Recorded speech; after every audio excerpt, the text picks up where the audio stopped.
ভারতের প্রধানমন্ত্রী নরেন্দ্র মোদীর শপথ অনুষ্ঠানে যোগ দিতে নয়াদিল্লি যাচ্ছেন প্রধানমন্ত্রী শেখ হাসিনা। আজ সকাল 10টায় নয়াদিল্লির উদ্দেশ্যে রাজধানীর হজরত শাহজালাল আন্তর্জাতিক বিমানবন্দর ত্যাগ করেন তিনি।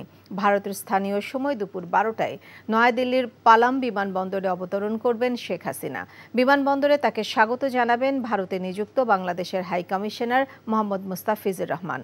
কাল রোববার সন্ধ্যায় নরেন্দ্র মোদীর শপথ অনুষ্ঠানে যোগ দেবেন শেখ হাসিনা। শপথ অনুষ্ঠানের পর তিনি নরেন্দ্র মোদীর সঙ্গে দ্বিপক্ষীয় বৈঠকও করবেন। বৈঠক শেষে যোগ দেবেন ভারতের রাষ্ট্রপতি আয়োজিত নৈশভোজে। আগামী সোমবার বিকেল 5টায় দেশের উদ্দেশ্যে দিল্লির পালাম বিমানবন্দর ত্যাগ করবেন শেখ হাসিনা।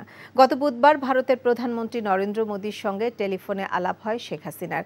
ওই ফোন আলাপে প্রধানমন্ত্রীকে শপথ গ্রহণ অনুষ্ঠানে যোগ দেওয়ার আমন্ত্রণ জানান নরেন্দ্র মোদী। শেখ হাসিনা তার আমন্ত্রণ গ্রহণ করেন।